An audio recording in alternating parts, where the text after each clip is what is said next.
Now let's bring in Florida Congressman Matt Gaetz. Good to have you on, Congressman. So the world kind of looks at Biden and goes, oh, God, that's the guy. But I remember not too long ago, Trump muscling his way in, and whether they liked him or not, they respected him. Matt. President Trump's foreign policy was unpredictable and effective.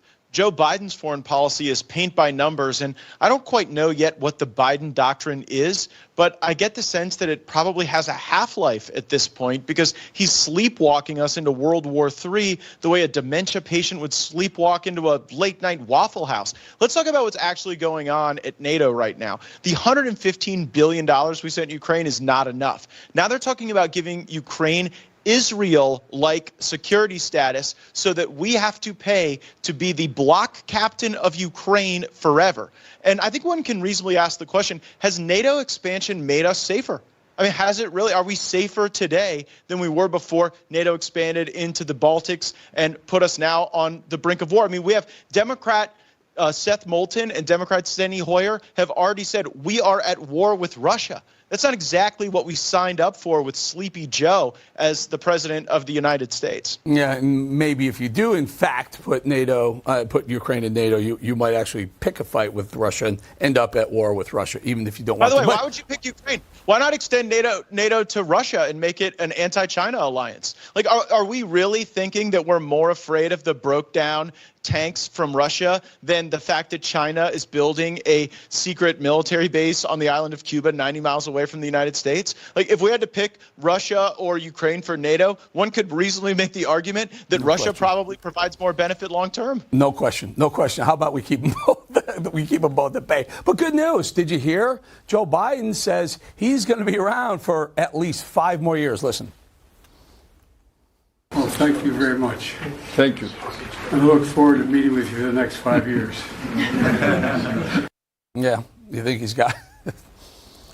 Like, who's waiting around to open the 86-year-old vintage of Joe Biden? Who thinks that, like, right now he might not be as spry, but 3-4 years from now after a potential reelection, that's really when this wine opens up? I mean, Joe Biden, it's not that he's past his prime. He can't even see it anymore. He's lost a lot on his fastball. One thing we know, people on the world stage, they follow that stuff. And American weakness, sadly, has emerged out of Joe Biden's weakness. Let me prove your point, Congressman Matt Gaetz. Let me prove this.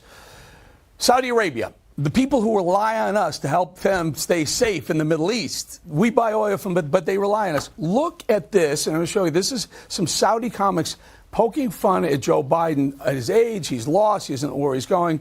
And it's funny, but it's sad that American, look, they have him waving. He doesn't know where he's going. They're really nailing the actual Joe Biden. You could put Joe actually in that film, and it would kind of look like one of his press conferences.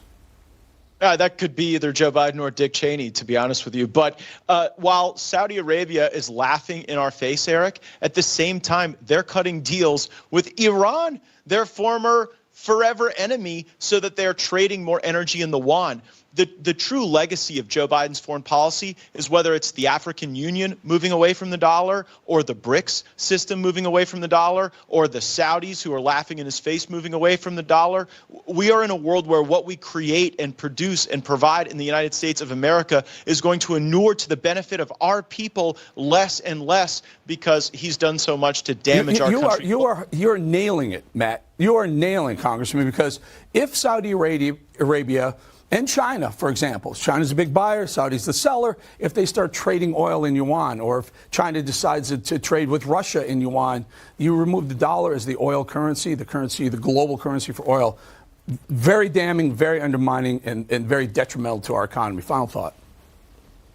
It's absolutely one of the greatest long-term threats to continue this cycle of inflation that's hurting the American people. The damage that Joe Biden has done to the dollar is the greatest damage to an institution economically that we could imagine. And what's funny, Eric, is they're always accusing us of damaging institutions, but we actually fought to ensure the dollar's protection and preservation. And these decisions that are made globally, we feel at the kitchen table because of their foolishness. 100% right. 100,000,000% right. You remove the dollar falls, dollar goes down, takes more dollars to buy a barrel of oil. Gas prices up, heating oil prices up, electric prices up, coal prices up.